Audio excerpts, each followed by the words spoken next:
Après le dernier sommet de chefs d'État de la communauté de l'Afrique de l'Est fin mai dernier à Bujumbura, le président du Burundi, Evariste Ndayishimiye, président en exercice de l'EAC en séjour à Kinshasa, a été accueilli ce lundi 28 août au Palais de la Nation par son homologue de la RDC, Félix Antoine Tshisekedi Tshilombo.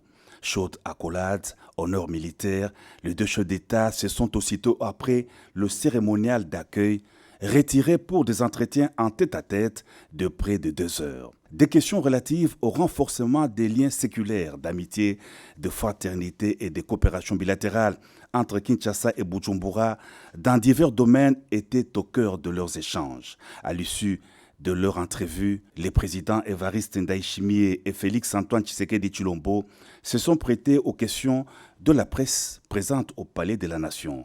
Ils ont tour à tour répondu notamment à la question liée à la situation sécuritaire dans l'est de la RDC et les refus du M23 d'observer le désarmement et le cantonnement. Je suis venu en tant qu'ami, vous savez, nous sommes le Burundi et le Congo, nous partageons l'histoire de la colonisation, nous partageons l'histoire de nos peuples respectifs.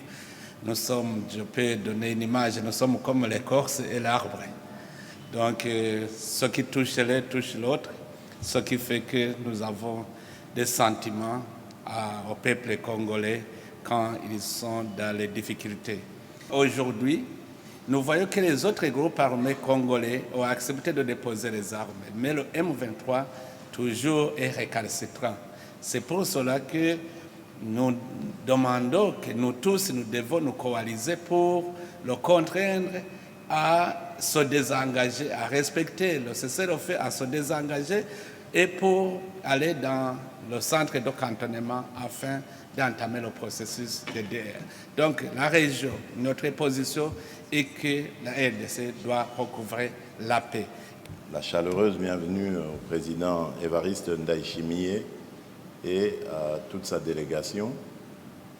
C'est toujours un bonheur de le recevoir sur la terre de nos ancêtres et surtout que cette fois-ci, il vient avec plusieurs casquettes dont les principales sont la présidence en exercice qu'il a pour le moment de notre communauté est-africaine et puis celle du mécanisme de suivi de l'accord d'Addis Abeba.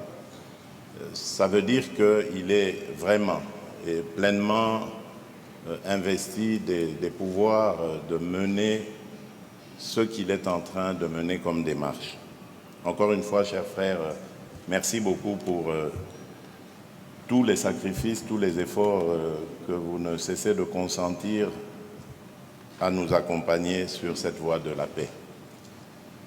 Il est vrai, chers journalistes, que j'avais dit en son temps où j'avais manifesté un certain agacement vis-à-vis du comportement des forces de l'Afrique de l'Est, le contingent de paix qui est pour le moment sur notre sol. Mais depuis lors, beaucoup d'eau a coulé sous les ponts. Il y a eu beaucoup de réunions. Et la dernière en date, d'ailleurs, fut celle à laquelle notre vice-premier ministre, ministre de la Défense, M. Jean-Pierre Bemba, à laquelle il a participé, et qui a été beaucoup plus corsé dans la définition ou le respect plutôt des termes des accords obtenus via le processus de Nairobi, qui est enrichi par la feuille de route de Luanda.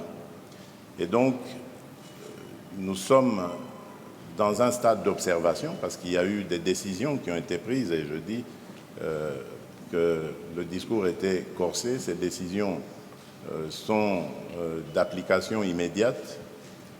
Il s'agit donc d'engager le M23 à respecter les termes de ces processus et feuilles de route. Et donc, nous allons observer, il est prévu, selon le président en exercice de notre communauté, la tenue très prochaine d'un sommet de l'EAC pour justement se pencher sur la question.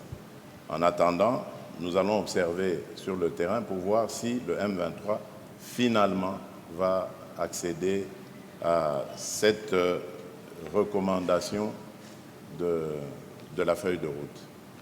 Dans le cas contraire, nous en tirerons les conséquences lors du prochain sommet du prochain sommet de l'EAC et donc nous vous dirons ce qui aura été décidé.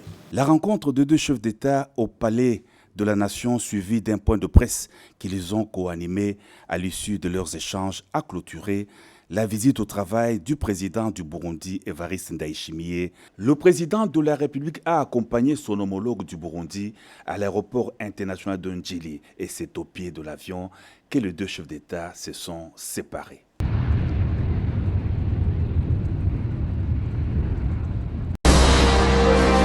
Abonnez-vous massivement à Gombo News.